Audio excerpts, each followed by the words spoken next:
Welcome back, class. Today we're going to continue on our topic of body modification. And in our previous class, we covered, I elaborated on all of these concepts, ideas of aestheticism, aesthetics, what is beauty, ideas of ethnic identity, ethnic markers, gender ideology and sexuality, what is considered maybe perhaps a requirement for someone to undergo a type of body modification to demonstrate that they might be eligible for marriage, or they've reached a state of maturity, or these are signs of beauty. So there are, also concepts of, what is the ideal body based on the culture and their gender ideology and ideas of what is sexuality as well. And we've also looked at examples of social identity.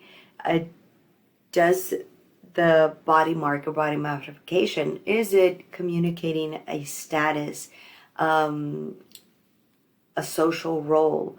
For example, is it communicating, is there a mark or an artifact on the body that communicates that that person is a leader, is a warrior, or the person's marital status? How do we know who is married and who's single? We know the wedding ring is not universal. So going back to ideas of body modification or body mutilation, I had reviewed body mutilation is when a part of the body is removed.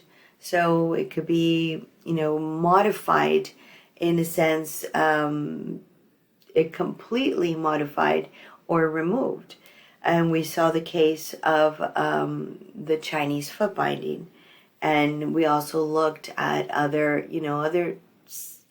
modifications that completely altered the body.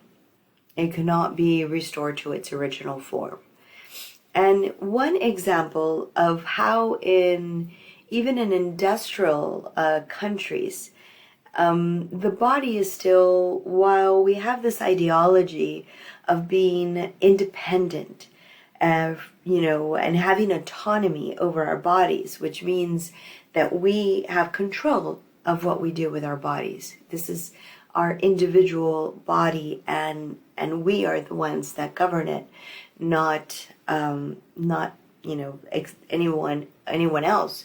Well, as we discussed, even in industrialized countries, the body still plays a role in becoming either an artifact for political reasons or a social artifact, being influenced and in a sense controlled by these forces, whether they be forced upon you, like a law making these requirements of making something illegal or illegal for someone to carry out on their own body. So this would be like political forces or those in power having a sort of power over the body. And they're looking at it as an artifact to also the social pressure. And the social pressure doesn't necessarily have to be enforced, like by taken, in a form of violence or forced upon the individual, but having this sort, the body being part of this social, the social fabric and this pressure to modify the body in a certain way, the body is still looked at as an artifact. In particular, when in industrialized countries, where, like I said, people have control and over their bodies, in particular, the female body has still been subject to viewed as a sexual object. In other words, still looked as an artifact or a tool for sexual pleasure. And these modifications that have taken place throughout time have been influenced by, by their historical moments, by the social pressures. And so the idea, and just looking in, just here in the US, if you look at the past 100 years and looking at the ideal body, it has changed dramatically. It has changed dramatically in where the focus of sensuality, of femininity lays. For example, it was considered to be a very, very small waist to present, like almost a triangular top and a triangular, bottom, to being shaped into an hourglass shape. Then later on, changes into a more thin, tall, you could call it almost a rectangular shape, and so forth. And today we see and we're going to discuss where the ideal body and certain focus lays in our Western world. And it happens in every culture. The focus on where beauty is, it varies across cultures. But in particular, the Western culture has had a fascination to achieve this perfect body. And this goes back to the Greeks and the Romans. And we could see this in their sculptures and in their art and in their philosophy. It is actually called humanism, this obsession over the human body and to achieve this perfection. And even then, the ideal body is not the same that we have now. The Romans had, in the case for the female body, were more full figure women to represent fertility. And so, this has changed throughout time. And it's always constantly shifting. And it affects all bodies that are part of this social fabric. But in particular, what we have here is an example of this obsession and the modifications that have taken place within the female body. Here we have the same model. This is the original model, and we could see, a beautiful woman with the curves, larger hips, larger thighs, still seeing a mark of the abdomen. And she has the modification that has taken place here is breast augmentation, a flat tummy, smaller hips, and also still with a focus on the waist. The focus is no longer as it was in looking upon this tiny waist. The focus has shifted more into the breast augmentation. And this reveals a lot of, we look at this and from the demand and look at what is the highest demand when it comes to plastic surgery. In the US, it is breast augmentation and tummy tucks, the highest request, the highest surgery, plastic surgery performed. It's not the only one, but there seems to be this obsession with seeking the perfect body, but with the new advancements in technology in the medical field, certain bodies can almost be obtained instantaneously through body modifications, through surgeries, non-surgical, approaches as well. Here we have a male that has had multiple surgeries, but now we could see that even the inserts of muscles to reflect that this is a very fit person, a muscular person, this has now become more popular. So it's not only about reduction and augmentation of certain parts, but also looking at creating like a chisel body. Now, with this, we also find that that's very unique to industrialized countries is the rise of body dimorphic disorder. And this is when someone becomes so obsessed with their appearance and pretty much undergoes a series of surgeries or modifications. We live in an age of Botox where, now you can avoid going under the knife. There's all sorts of options to modify the body without having to go, through plastic surgery. These types of modifications have become more affordable and accessible. And at the same time, because of this, they are done in a more frequent manner. And in doing this, the person develops into a mental disorder where the person is constantly observing the flaws. And despite undergoing modifications, whether there be, non-surgical or surgical, they never achieve a sense of perfection. There's always these shifting and requirements to perfect it more and more. But this would become almost a form of obsession that it impacts their way of life. It impacts their self-esteem. It impacts the way they can carry out on everyday life.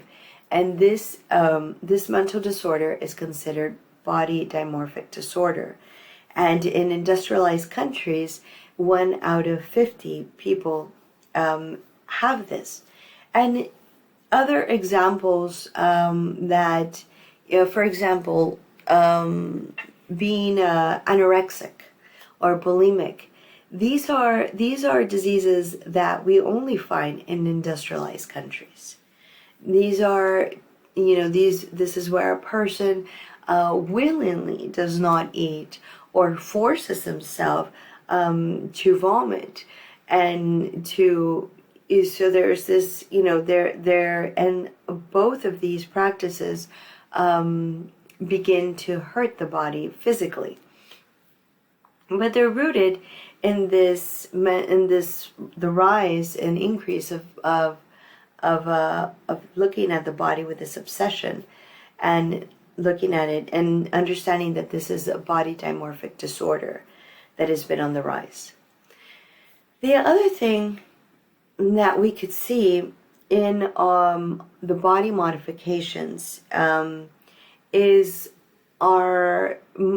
originally, these types of plastic surgeries began with, they were so expensive, they were only accessible by either, for example, the superstars or the very wealthy. And now, like I said, they've become so accessible that really, and anybody can have access to some sort of form of modification. But what does it reveal about our idea of aging? In most of these procedures, it is actually an effort to erase signs of aging. So it's an anti-aging approach, which can say a lot about the culture. It could say how we view elders and our concept of aging.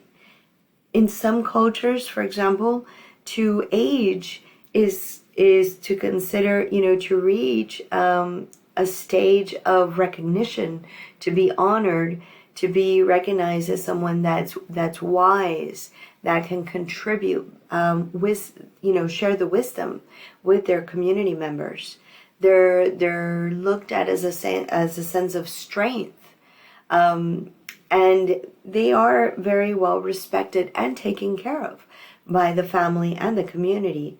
There is really no debate on this.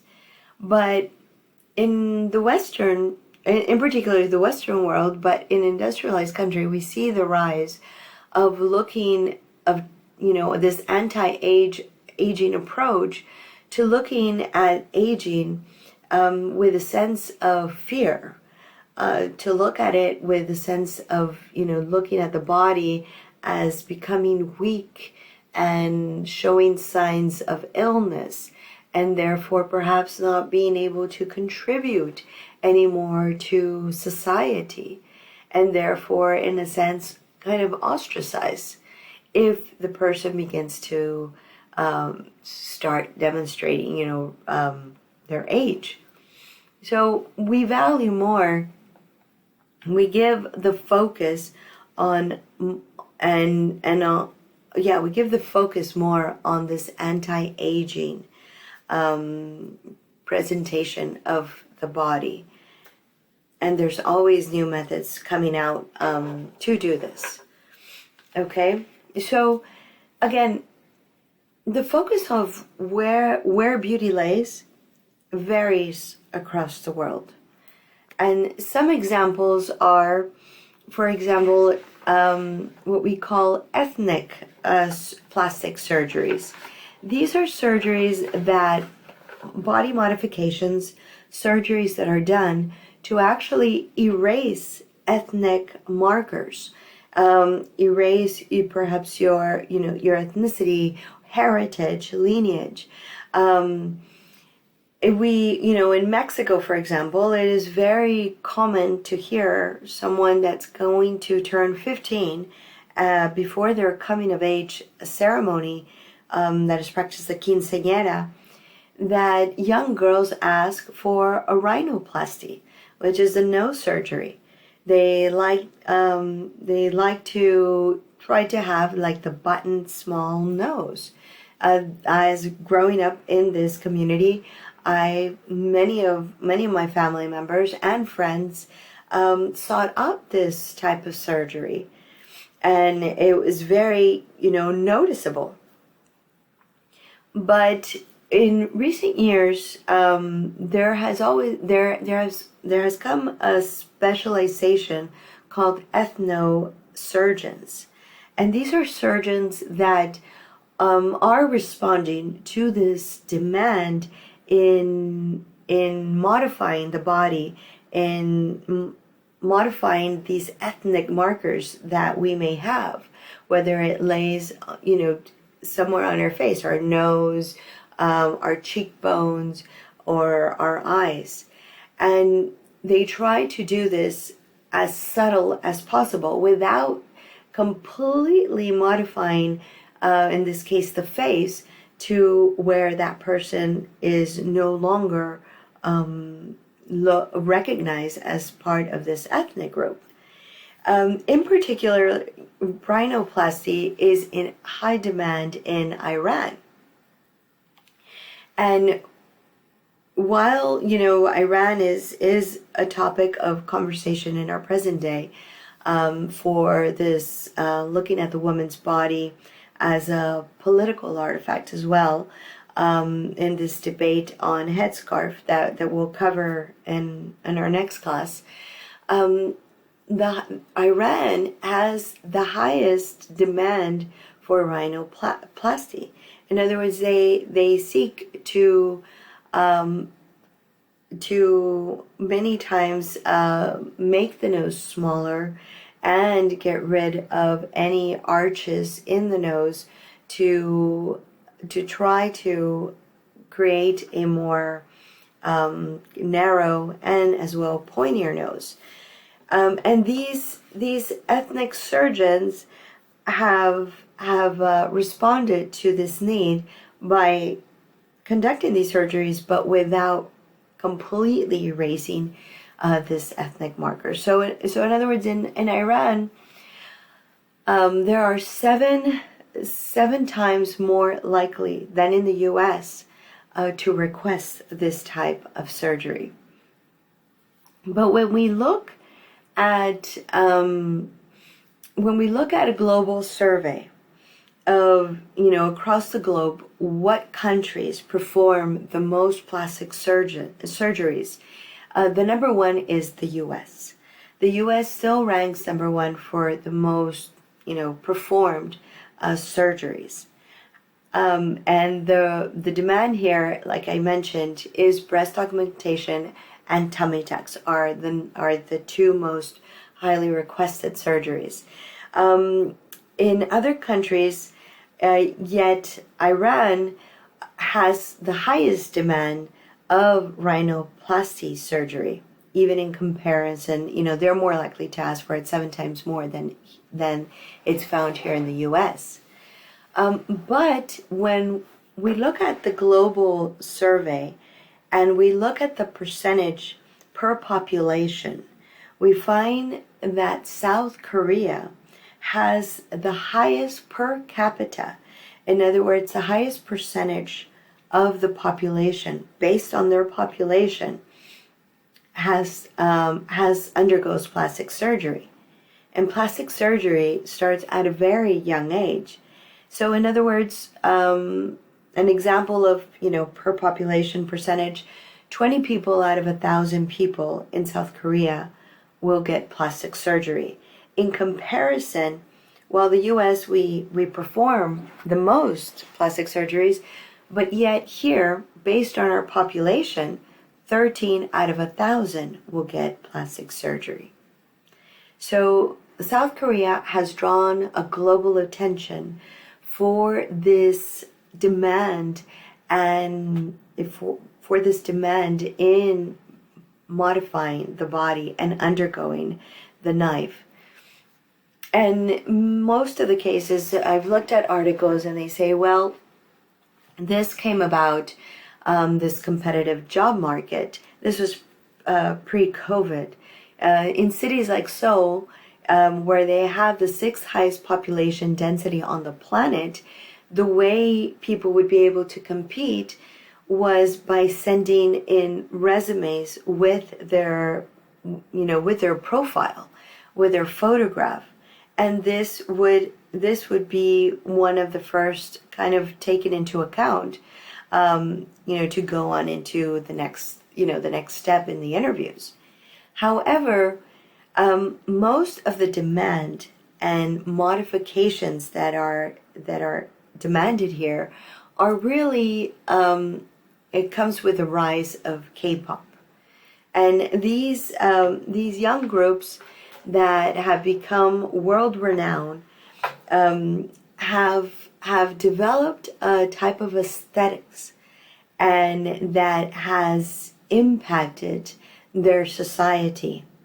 And here, the highest demand in South Korea and in Asian countries, the highest demand is the double eyelid. So in many, not all, but in many ethnic communities, Asian ethnic communities, they have a monolid. In other words, they don't have this fold. And this, undergoing this double eyelid surgery, it gives, and also trying to make the eyes wider. This is, so we could see here, all these girls have had this. And then it goes on to other factors, from, plumping up the lips, to breast augmentation and so forth. But nonetheless, beauty here lays in the eyes, where perhaps in Iran, people recognize perhaps what group they come from, what ethnic group they come from, based on their nose, based on the face. And if this is a part of the body that is exposed or mostly exposed, the face is where beauty lays. And here in Asian countries, in particular in South Korea, it is in the eyes. And so I'm going to show you a quick video that takes you into the culture and the high demand for this type of surgery, just to give you a visual.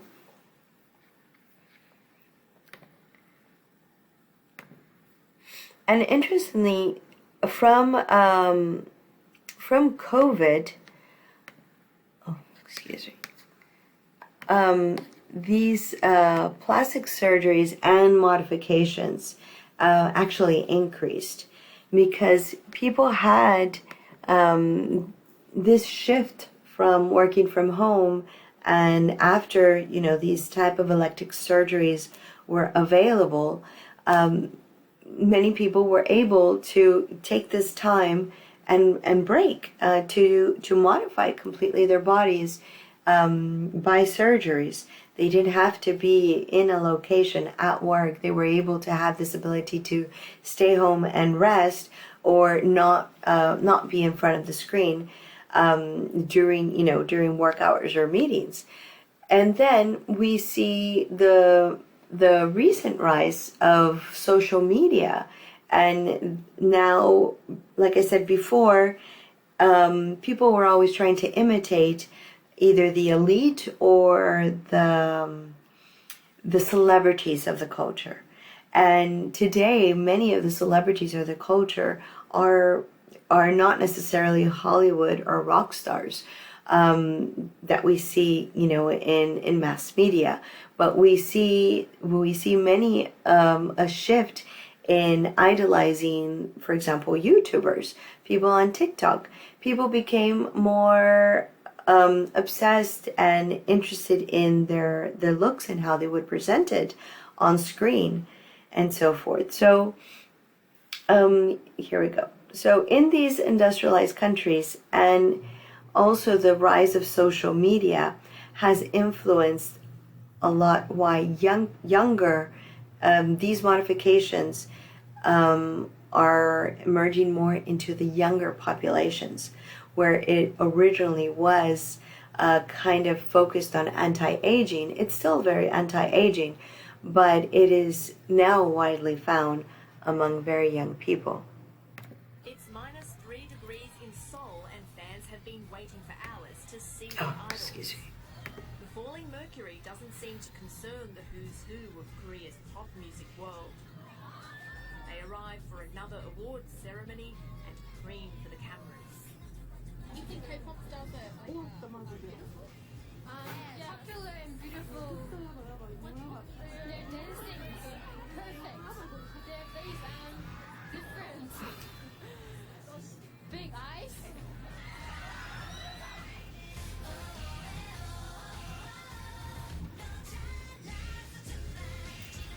This is what sends young Koreans into a frenzy and has taken the world by storm. Catchy tunes and flashy performances by doe-eyed starlets and dapper pin-up boys.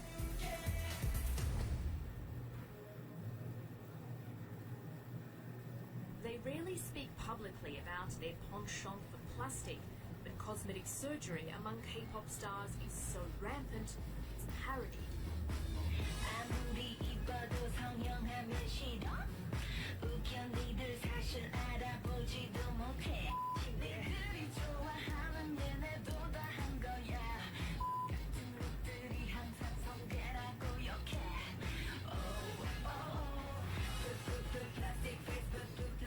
But the pursuit for perfection extends much further than Korea's entertainment elite.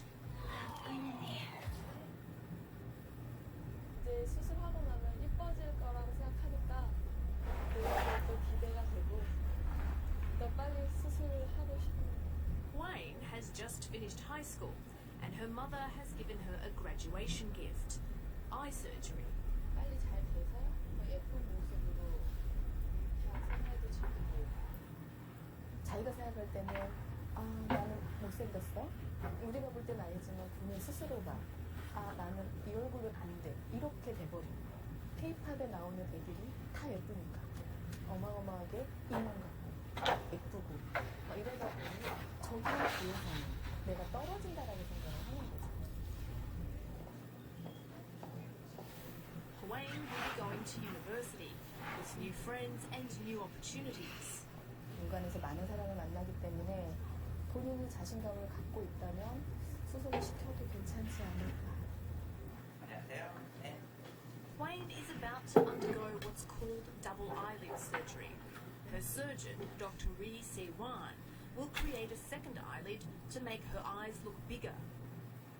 It's one of the most popular procedures here in Korea, and I'm told that an increasing amount of teenagers are asking for these procedures straight out of high school just before they head to college.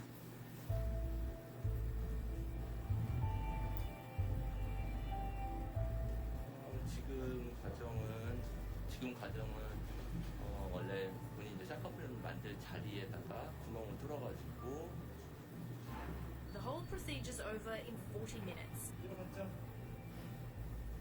Wayne will spend a short time in recovery before heading home and will return in a week to have her stitches removed.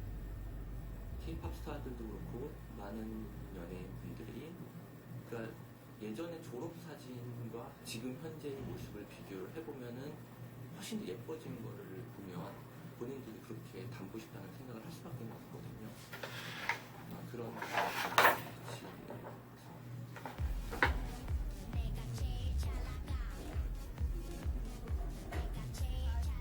Like Wayne, Gina, Sally and Laura are recent high school graduates.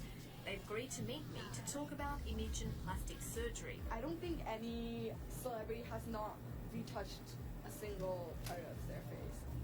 We grab a few magazines and head to a nearby cafe. Yeah, almost everyone gets, especially in like normal high schools, once people graduate, almost all of them get double eyelid surgery done. Have you ever felt pressure to do it? I mean, I've definitely thought about it. I haven't thought about it in America, but in Korea, like, since so many more people are talking about it, you think like, oh, should I get this done too? Or, yeah. Two of the girls also went to high school in the US and say surgery is driven by an admiration of celebrities. That's the difference. Like in America, you would say, I want skinnier nose, or I want bigger eyes. But in Korea, they would normally say, I want the eyes of whoever. I want the nose of whoever. Please make my nose into the eyes of this star. So who are we looking at here? There are 9 girls, and they're in a idol group called Girls' Generation. So do you reckon these guys have had surgery? Yes, definitely, definitely. They are known. All of them, 100%. They are known to have many plastic surgeries. Many. Every time they come Out, they come out do with little new songs, surgeries. their faces change. Right. Eyelid surgery can cost up to $2,000. If you can't afford it, the girls tell me there's another way of getting those coveted big eyes. This is what Koreans call the double eyelid sticker. I've never used it before, but according to my friends, they said this is like the easiest and the cheapest way of making double eyelid. I took it off, so it looks like a half moon. I've never done. Okay, open. Yes, look at.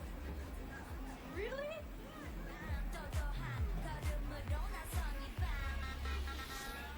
This is the district of Gangnam, home to K-pop's major entertainment companies. It's also home to South Korea's beauty belt, an area with one of the highest concentration of plastic surgery clinics in the world that caters to an ever-increasing foreign clientele. So from here, the entire streets are more than 300 plastic surgery clinics. Yes, this district alone. Because each building has more than 3 or 4 plastic surgery clinics. Artist Eun Jong-so says the rapid growth of Korea's plastic surgery industry is concerning, especially because of its connection to the entertainment world. They send their people from the agency, they can get discount. And from that, they can use their face for the commercial advertisement.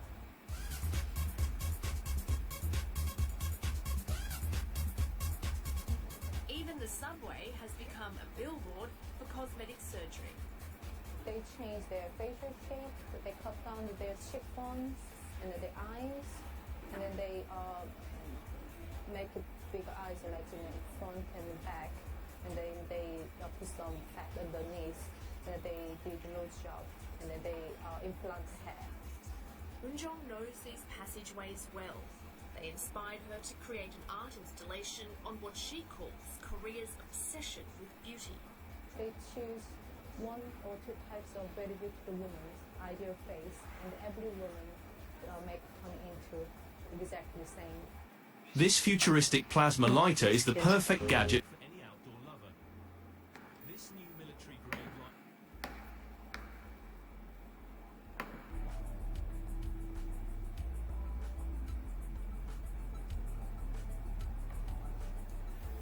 Here's my studio views for this work from the exhibition Body Factories.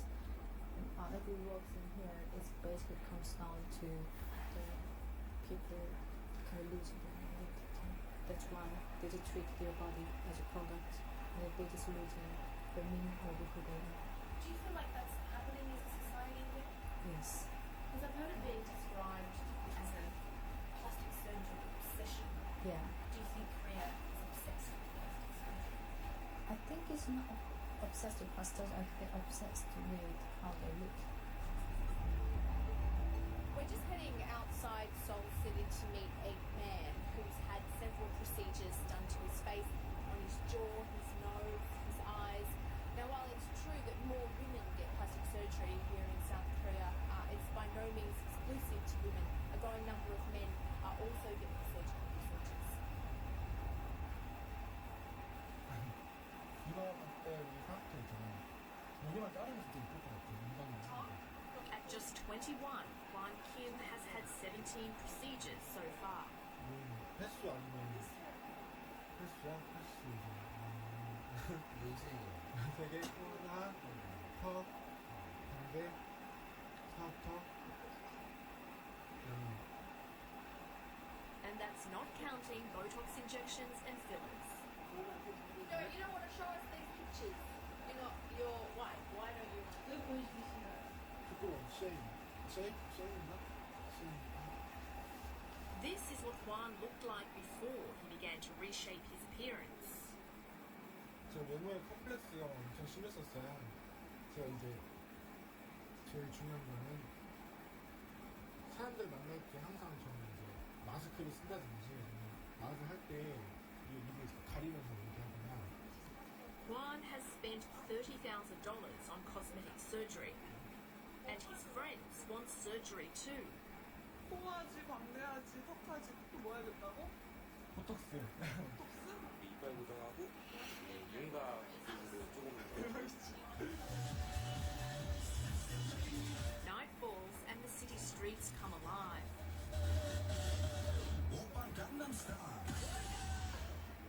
Kwan and his friends are getting ready for a night out. He says his cosmetic compulsion is paying off.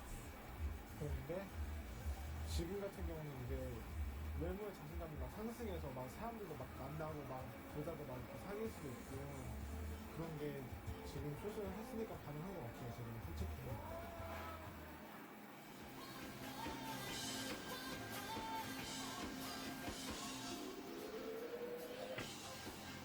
In another dimly lit room on the other side of Seoul is a very different music world.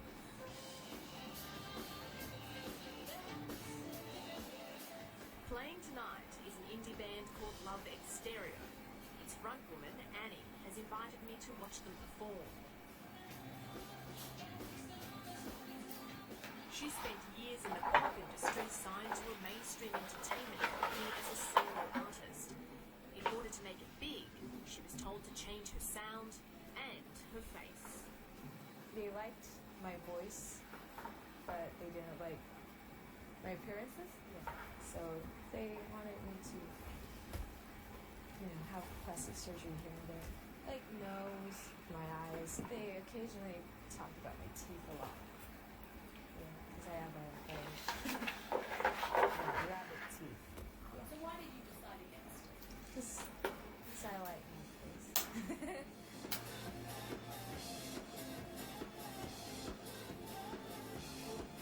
The band rehearses and records in its own small rented space.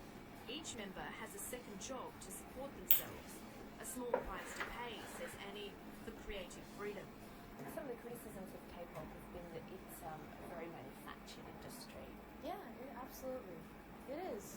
They kind of, recruit young kids, like 13, 14, and they make something, or they kind of, grow them in a certain way, and they cut them along the way and make a group. Here we go, this is Showbiz Korea. K-pop dominates much of Korea's entertainment year. Ladies and gentlemen, welcome to the show. We're happy to have you with us. So once again, Showbiz Korea time. Thank you for watching, everyone. Adrian Lee hosts Showbiz Korea, a daily entertainment show broadcast around the world on Korea's only English-speaking network, Arirang. We're having fun here on Showbiz Korea. We have some K-pop news coming your way. Big news, actually. Adrian also hosts his own radio show on Korean culture. He says even though pop stars get surgery to improve their prospects, talent still plays a big part in the K-pop industry. No matter how much plastic surgery you're going to get, that's not going to make you a big star. You really need to have that talent. And then, maybe on top of that, later on you can add like a plus alpha with, you know, a little bit of plastic surgery. But I don't think that's initially going to play a big role for you to become a huge star.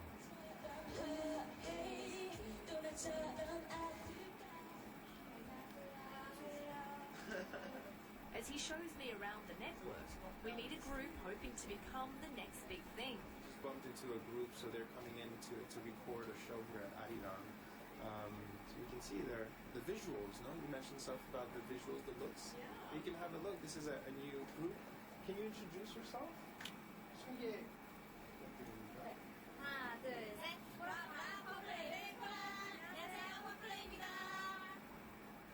Okay, there you go. Now you know more. That's how they introduce themselves. How are they feeling that so many young people sort of just look up to them and think that they're really attractive? Good. 떨려요. 근데 많은 영향력을 해줬으면 좋겠어요. They tell me they haven't had any surgery, but as they walk away, I wonder whether that will change. 18-year-old Quaid has been taken to the clinic a week after her eye surgery to have her stitches removed.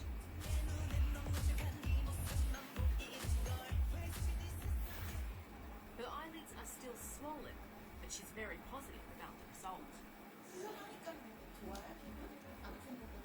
네. 좋아요. And Mum is also satisfied. 그냥 뭐 남들이 다 쌍꺼풀 수술을 하니까 예뻐지겠거니 했는데 생각했던 것보다는 기대 이상으로 예뻐질 거. 10 minutes after arriving, Wayne leaves with new eyes. The first step, I'm told, to becoming beautiful.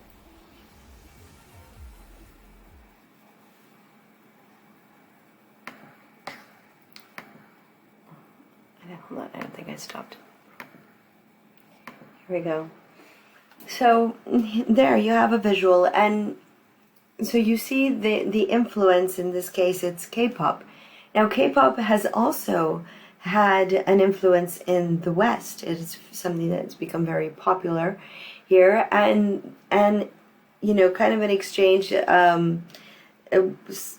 Some of the observations with this demand to having larger eyes and smaller noses and these, you know, these facial modifications. Some scholars have pointed that this, in the case of Asian culture, they are trying to assimilate to Western culture. Now, the same could be true for Western culture being obsessed with Asian culture. There have been many cases where Westerners completely modify their body and their facial, completely modified it to look Asian. So there's always these influences. They go back and forth in our globalized world. And there's also, this obsession with Asian women. This almost looking at the body as a social artifact, looking at it with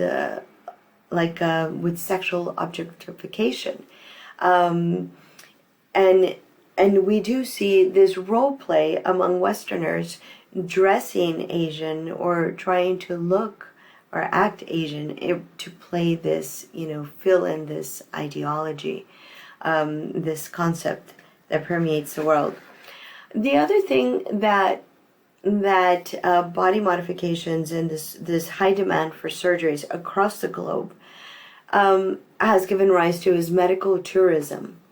Medical tourism is where people travel to other countries, in particular to have either, sometimes it's to seek medical help, certain surgeries that may be expensive in their own countries, and so there's all those types of surgeries as well. But when it comes to cosmetic surgery, this is one of the highest demands. Many people travel. Depends on what region of the world you are in. The closest and most inexpensive country that could provide these forms of modification, whether it be non-surgical to plastic surgery. And Mexico has certain destinations with nurses in place. Let's say there's, I did meet a community in the Yucatan of American nurses that were living in the Yucatan and had established this business on medical tourism. They would receive people from the U.S., take them, to put them in connection with the plastic surgeons, and then after the surgery was done, the nurses were there to take care of them in their recovery. The cost of surgery was very inexpensive in comparison to what one would pay in the U.S. Other places of destination known for plastic surgery, a very popular one is Brazil.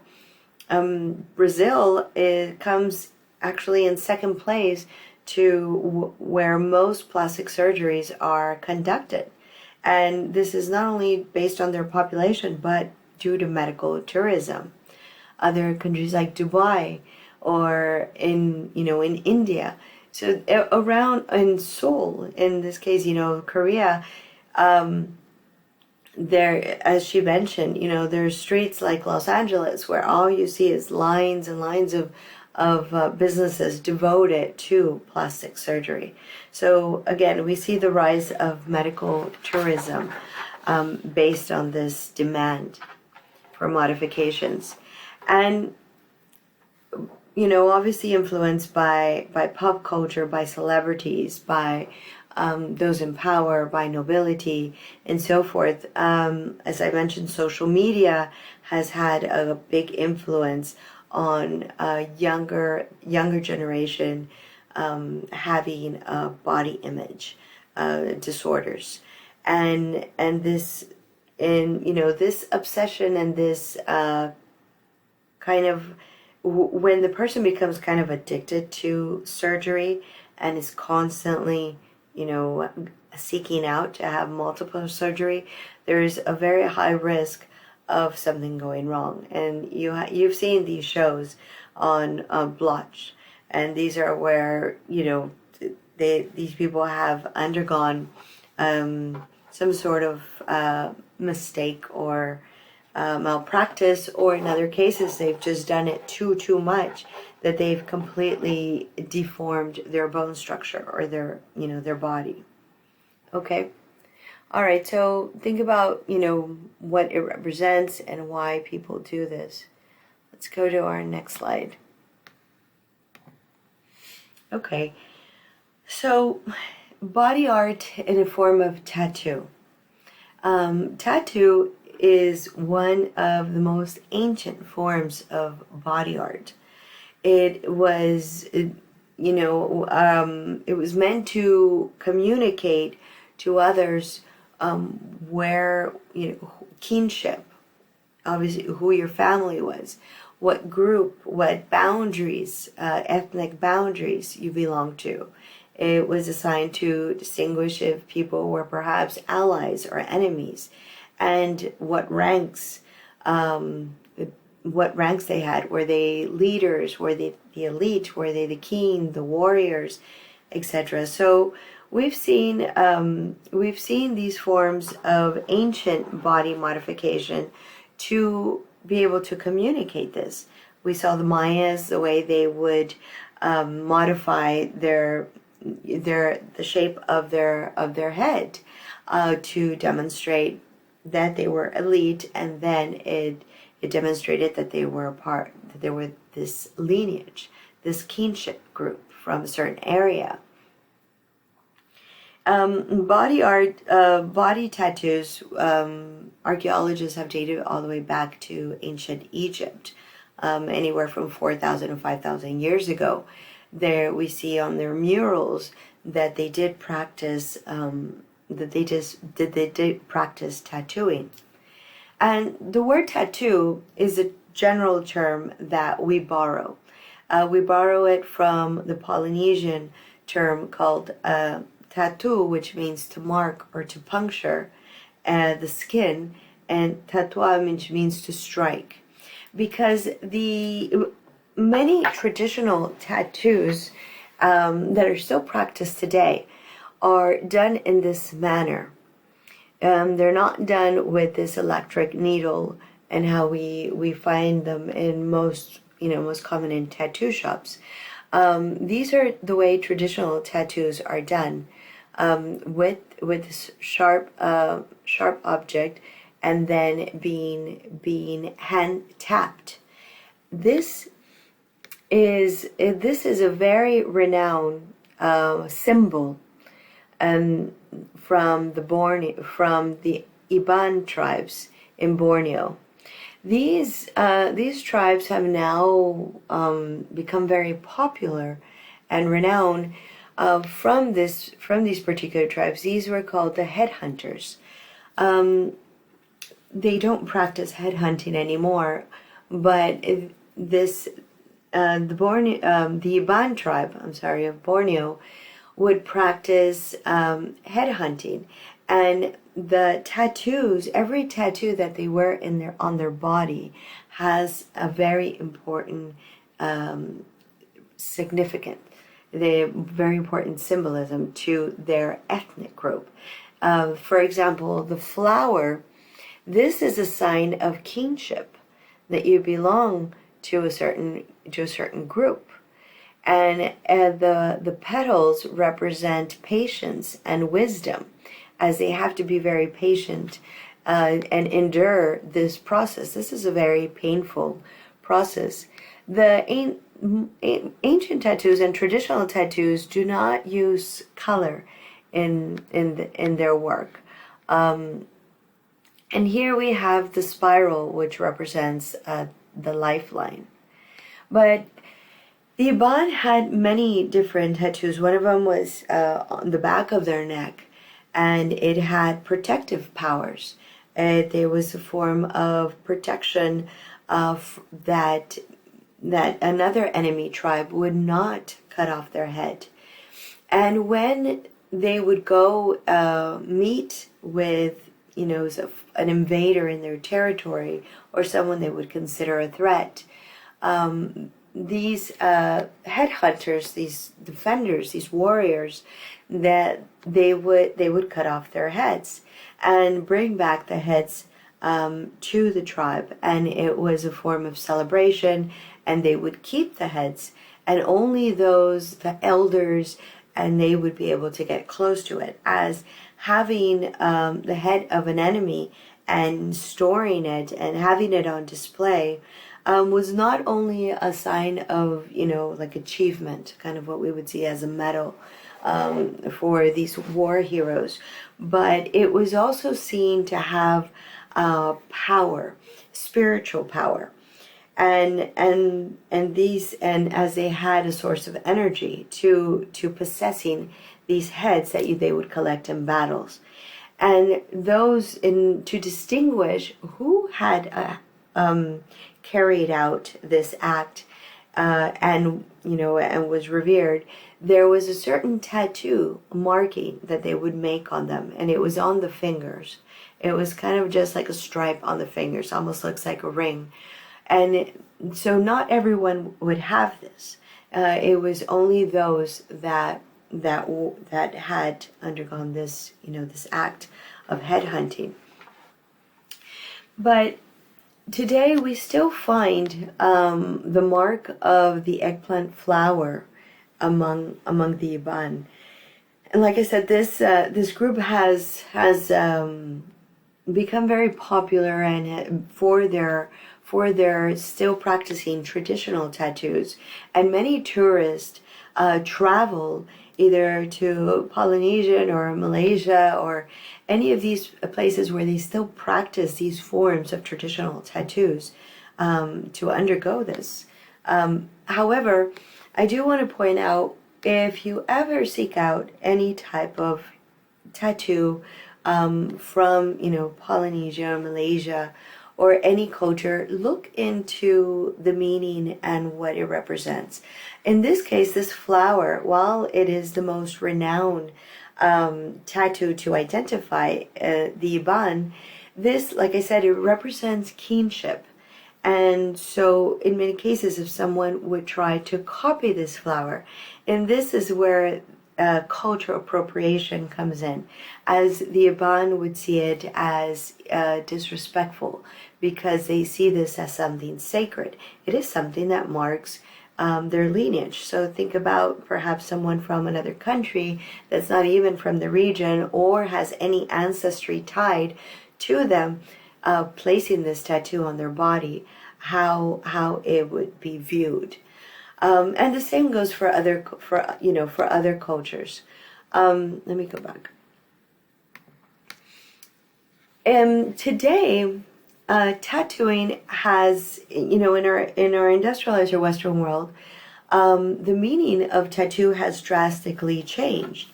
It is no longer how the original meaning came about, as a form of identity, to mark who you were, where you're from, and what your rank is, or your social status, or if you were already mature, an adult, or eligible for marriage, etc.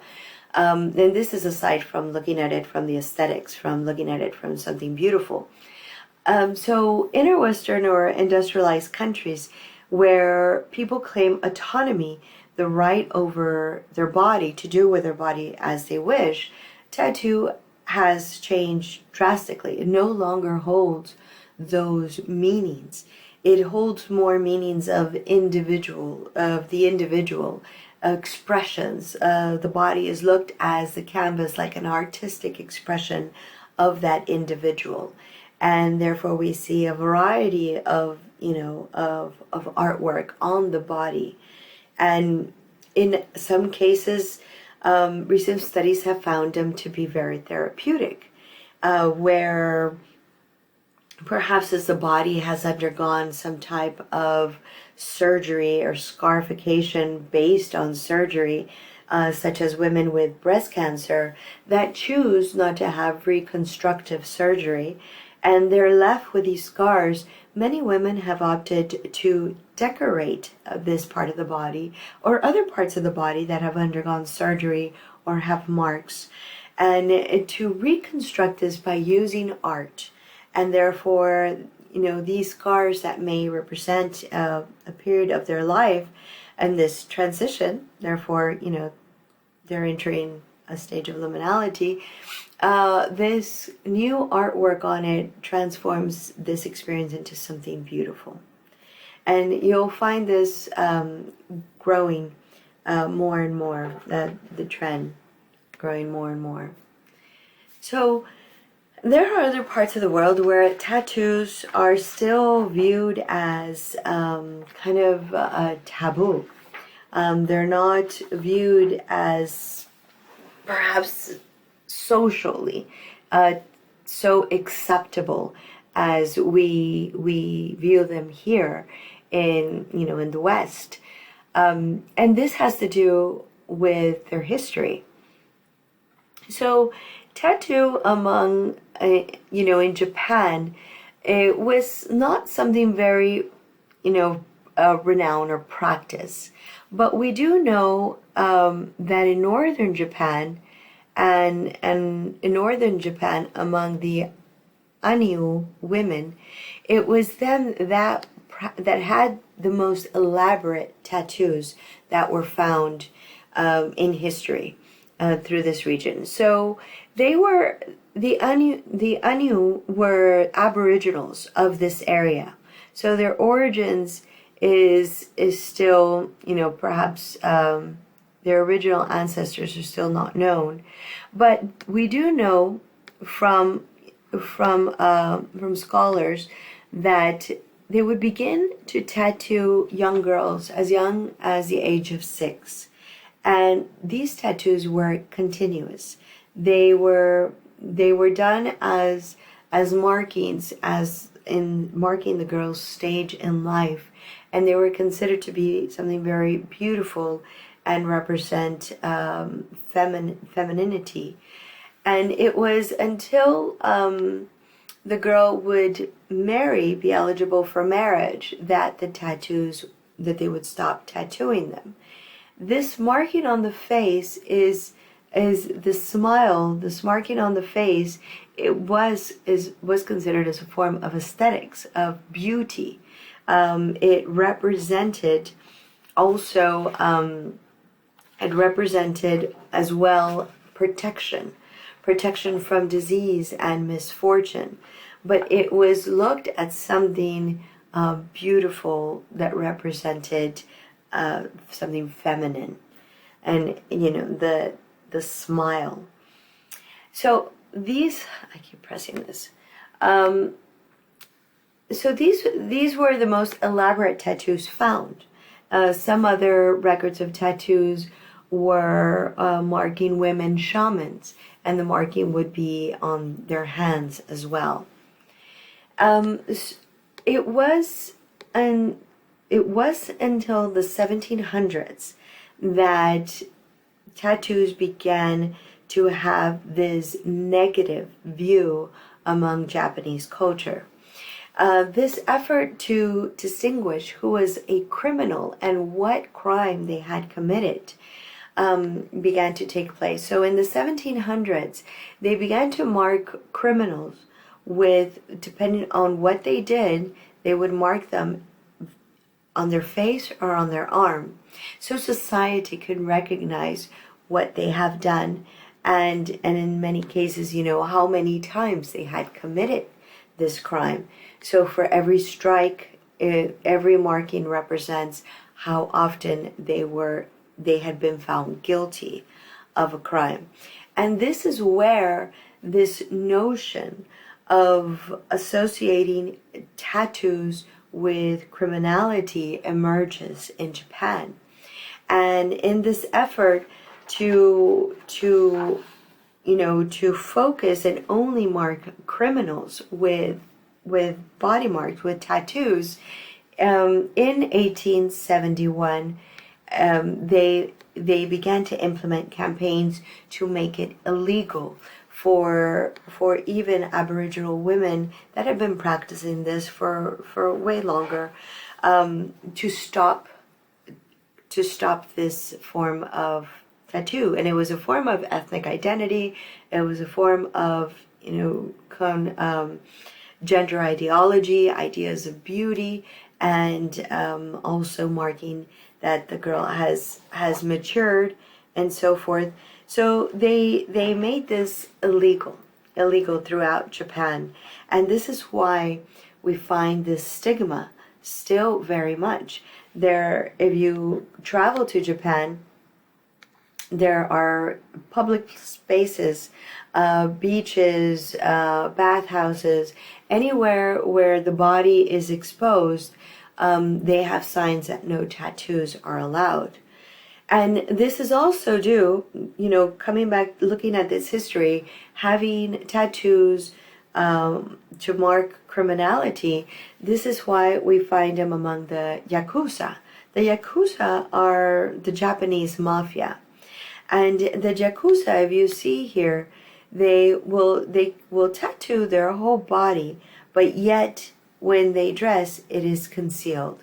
These type of tattoos are called irusimi, which means to insert ink, and the technique that is used is called teburi, which is a hand poking technique where they get like a metal blade and they use a bamboo and they're inserting ink into the body. So in a form, this is a traditional form of tattooing, and again, it has created this form of tourism. Tourists from all over the world obsessed with the colorful and elaborate and really beautiful designs that Japanese tattooing have, they travel to Japan, and there are certain places where they can have undergo this traditional form of tattoo. Just as long they have to as well be careful with not marking themselves as part of the Yakuza. The Yakuza, so this represents it's a social status, what role they play in society. It's an ethnic boundary. They belong to this group, and they're an organization, whether it be illegal. They belong to this this group, this gang, this mafia. And this is a way that they demonstrated. And they decor their bodies with mythical creatures and dragons rooted in Japanese mythology. So again, we see how we had mentioned before, every modification that humans undergo, there is usually a historical moment that influences that. And the body, in this case, and in the case of the Yakuza, the body is also representing itself as a political artifact. They are doing, now in Japan, it's not so much to undergo, like let's say a foreigner goes and has a tattoo done there, it's not something that you do underground, like illegal. It used to be. Very, very taboo to do this. But the Yakuza have used their body to mark this separation, this distinction, that they are part of this group, of this we would call a group of criminals, and so forth. So, and then the body also, for most of the population, this has been changing, of course, with the younger generation and the influence from the West. Younger generations are making small markings, while they are not making markings of, with their mythology, with such dragons and tigers and so forth.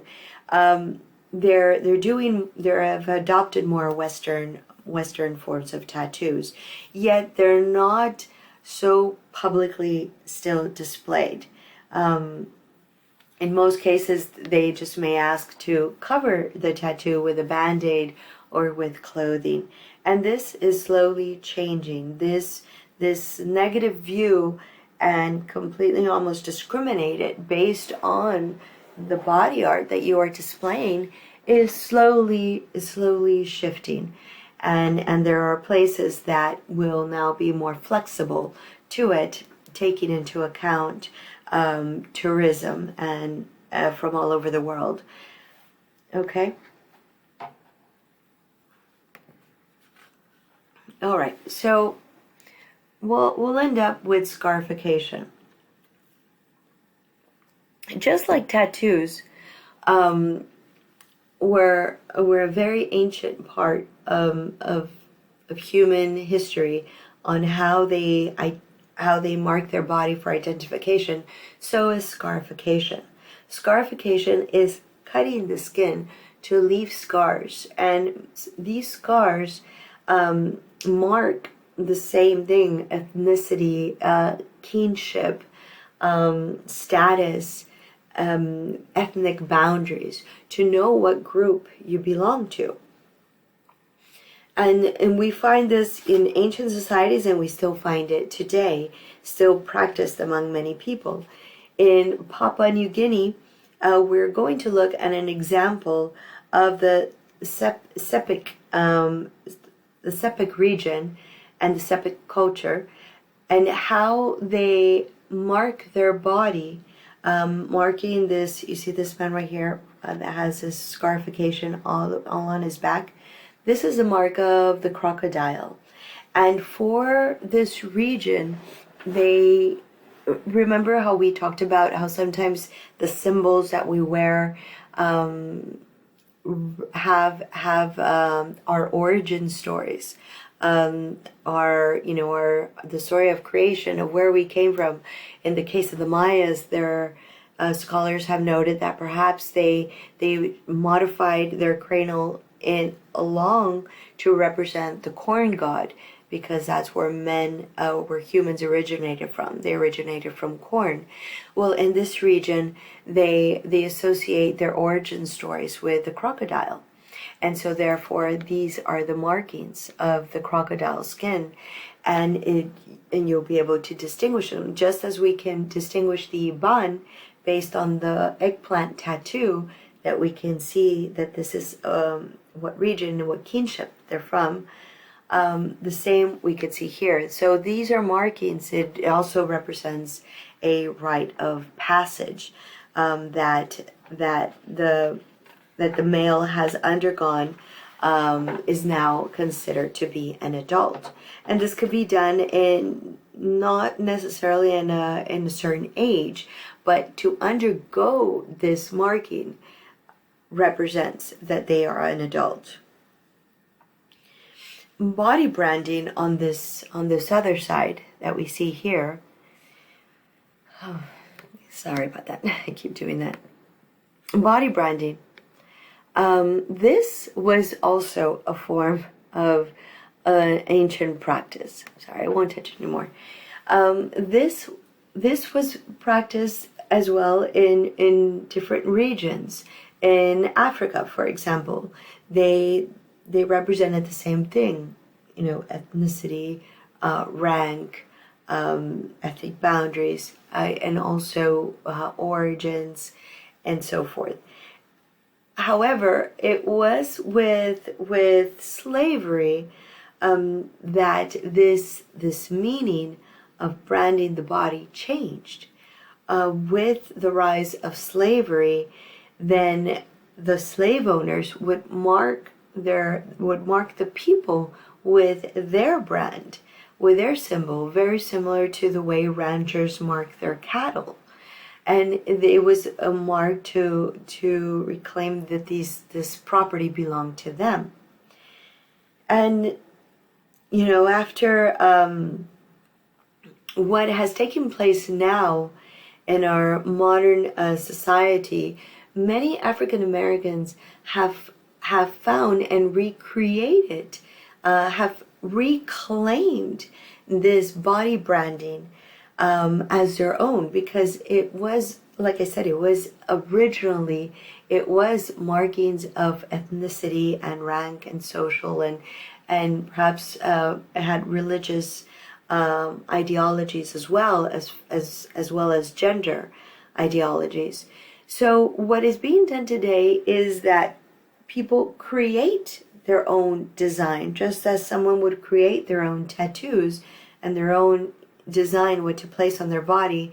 They can create their own brand and have it made, and then from this they can brand. They'll go with a specialist, and they will get this branding.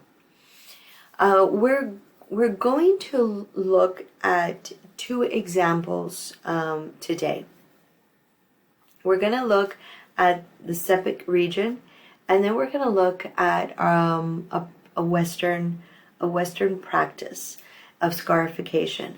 And we're going to try to compare and contrast what are the similarities, what are the differences, why each group undergoes this experience. In the case of African Americans that have reclaimed branding, this is a mark of autonomy. This is a mark of reclaiming their history, of reclaiming a practice that was perhaps part of their ancient culture, and now they have given it new meaning. So it's reclaiming the past, marking it as autonomy, control over the body. So let me play these two films so you can compare, and I want you to look at why each group undergoes this experience and what it means. And please take note of that.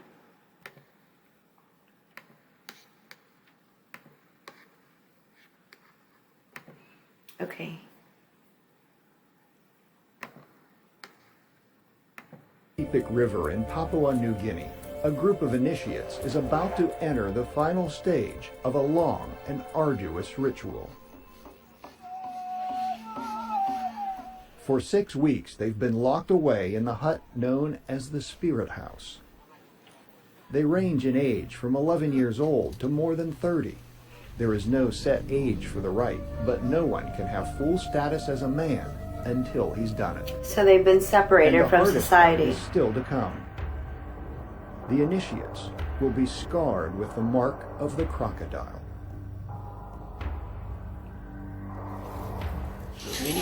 The meaning of the crocodile is ancestral for us. These cuts tell everyone to recognize us as initiated men. If these young Sepik men can suffer through the pain of being scarred, they'll be strong enough to shoulder the burdens of adulthood. But Dixon, one of the initiates, knows such strength may come at a steep price. In the last group of initiates, they had one who died. So this makes us afraid.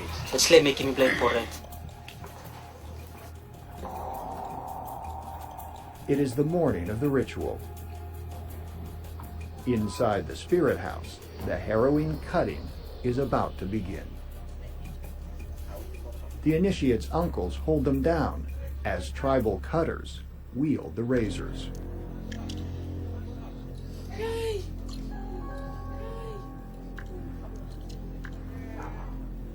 The men can chew a leaf that has the effect of a strong drink, but they get no anesthetic to dull the pain.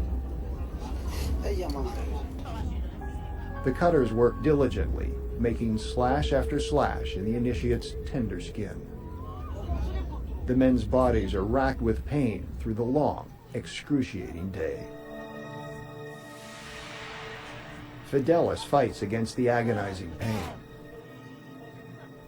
But his uncle Kandari knows well that pain is critical to the initiation.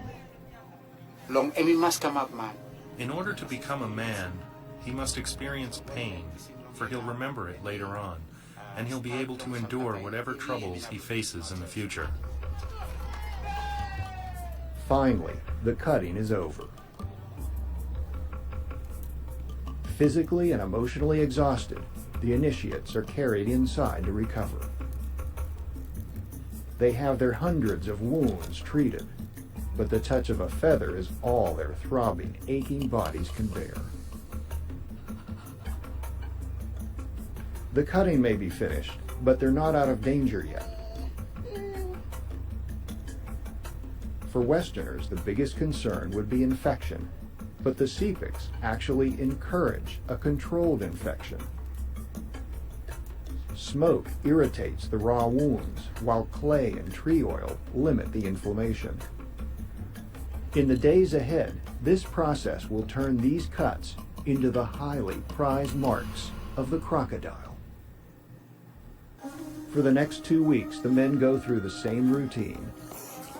They gingerly wash their open wounds, courting fresh pain from the cold water.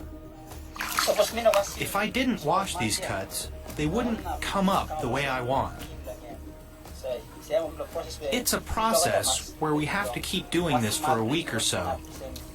If you didn't do this and you left them, they'd become big sores, and you wouldn't get the effect you want.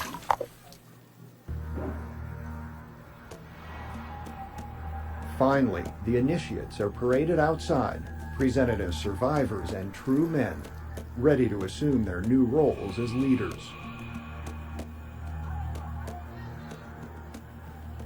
Their scars are a badge of honor and a sign they've completed their painful journey to manhood.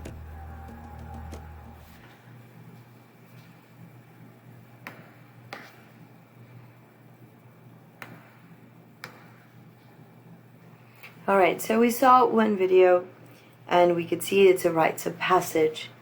and you were able to probably identify all three stages.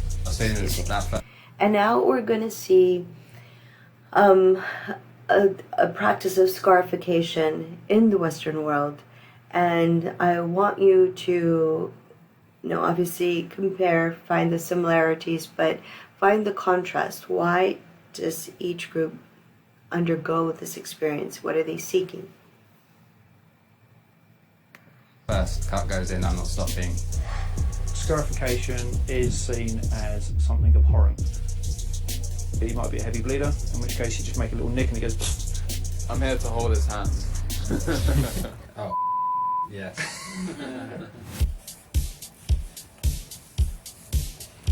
So I'm getting it done roughly around here. I need to see what it looks like when it's on. It's similar to a tattoo, but a little bit more extreme. When it comes to the actual procedure, it'll be a scalpel. He'll cut 2 to 3 millimeters deep. He'll then apply UV ink. Scarification, it's a grey area. In this environment, it's a very safe space, and it's in a controlled environment. It's very hygienic. We're trying to break the taboo on it the best we can. Not so long ago, tattoos were taboo. I like the thought that it will be a scar, and then when UV light shines on it, it will glow up. So I go on holiday or night clubbing, it's black lights, I'll be taking my top off and showing everyone.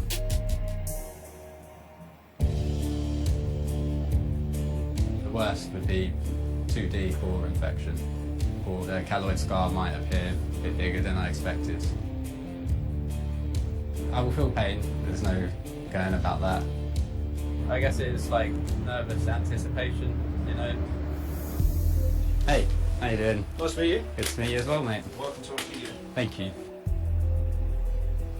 Right, so what we've got on you today is Right, a question mark, plain and simple. It's very important for us to get across to people that are having this, that they're in the right, sound of mind and body. And that's where I sign my life away. No, man. Okay, Ben, do you want to pop in?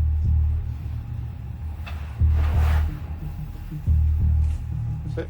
Just lay yourself back.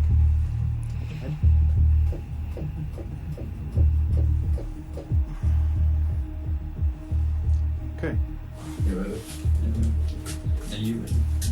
Always.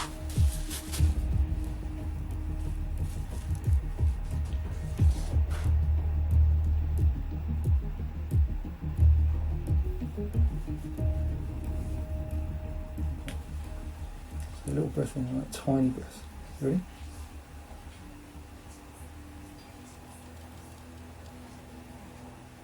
Feel that? Depending on where you cut on the body as well, will depend on how it splays. So you should be really, really careful. Right. So if you cut up here, for example, and you press too deep, it will just do this. I would say I thought it was going to hurt a lot more than it does, to be honest.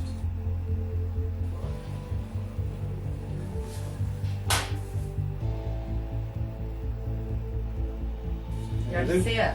Oh, indeed, yes. Oh, yes. Yeah, that's wicked. You sure you're happy with that? Yeah, I'm very happy with that, mate. So we're going to put some UV ink in. Now it should start to travel into the grooves. Yep, and then it just literally does its own thing. It's definitely beyond the normal. Oh. So I can only just see it, but It's good. I feel like it's quite a big relief now it's done. I'm looking forward to healing and showing it off. What kind of people do you imagine get scarification done? People that don't follow the normal rules, I guess. People that like to challenge boundaries and push for things that are different. At the end of the day, no one wants to be the same as anyone else. Each their own. My body, my rules. That's what it looks like at the moment. So we give it a little flash, the UV torch, and you turn the light off. Happy days. Bitch, I got problems on problems on problems on problems on problems on problems. I solve them. I run through the money. The pressure be calling. Love on my blessings. I feel like I'm falling. The 30 is back. Tell me I'm garbage. I'm going through something. I ain't calling.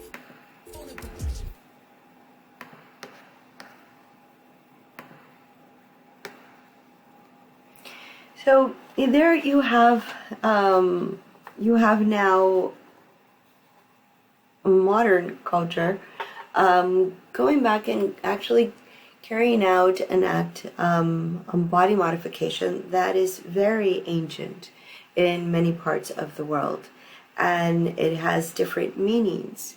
It's just as tattoos have now become part of our everyday culture and no longer represent its original meaning. So today we ask, why do people seek out these experiences? And let's see. And we have different ideologies and different reasons. In the Western world, we have this individual ideology, as he said in the film, "My body, my rules." He's undergoing such an act to actually distinguish himself from the rest of society as a very unique individual. So it's having power over one's body, having autonomy, ideas of, aesthetics, what is beauty. And here, so this is a form of also selective identity and symbolism.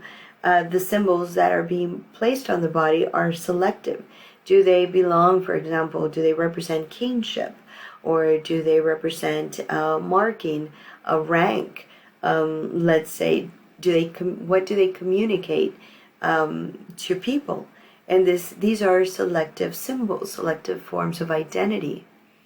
And also, in a sense, to undergo such body modifications, it goes hand in hand with an adrenaline rush, and we find this in across the board.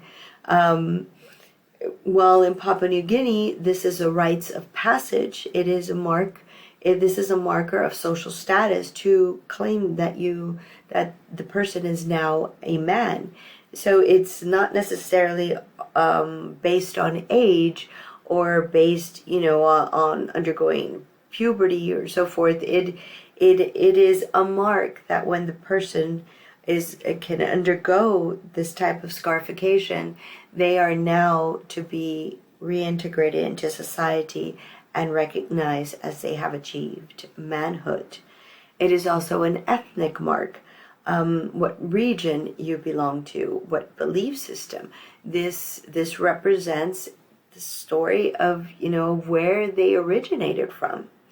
And here, it's very different. It's not about the individual. It's about the social self. It's about undergoing this marking to be part of a social group. And the pain, in this case, the adrenaline that the person is undergoing is seen as a preparation to face the challenges of life. So this is considered, in Papua New Guinea to be a sacred ritual, while the example that we saw is not about trying to separate the person as an individual, separated from the social self, as a person that has a unique, very different mark, and they're also, this type of modification is fairly new, is not as common, as we see now with tattoos and so forth. So we have to question, why are people seeking out these experiences? And anthropologists would say, well, regardless if you're doing it from a traditional practice or an individualistic practice, nonetheless, it is still part of the human need to belong to a social group. So whether it, while he's still marking his individuality, he's still marking himself as socially, as, as someone that goes against the norms, as a bit of rebellious, and distinguishing himself as such. But anthropologists and scholars have also looked at this as there is a human need to seek this experience of liminality. And this is where traditionally ancient and still many cultures practice today these rites of passages that are carried on within within cultures. They were designed to give this experience of liminality, to where the mind goes beyond the self to witness the inner depths of existence. In other words, to have this, kind of like an altered state of consciousness, whether you seek it through adrenaline or in pain, or it's sought out through some sort of, understanding that you're undergoing a transformation to where you are receiving knowledge. And in the case of the Huicholes, we see that people, the Huicholes are using peyote and undergoing these rituals, seeking a liminal experience to connect with, recreate their origin stories, while we have narco-tourism seeking out to use peyote to have this cosmic experience, this altered state of consciousness experience. They both have different meanings. They both have different origins and different reasons. But in a sense, anthropologists would see that if these rites of passages are not in place, human beings in one way or another seek them out, seek to have these liminal experiences. They seek to have belonging to a community, to a group, whether it be of ideas, or whether it be, to distinguish, let's say you have a tattoo, well, you recognize other people that have a tattoo. You're a part of this larger community, and so forth. In other cases, you seek membership.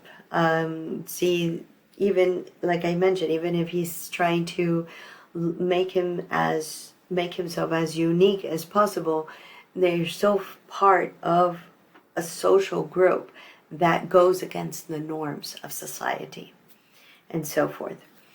All right, so we'll end it there. This is one of the exam questions, and to compare and contrast Papua New Guinea scarification, the use of scarification in Papua New Guinea among the Sepik region, and in the case that we saw in the Western culture that claims my body, my rules.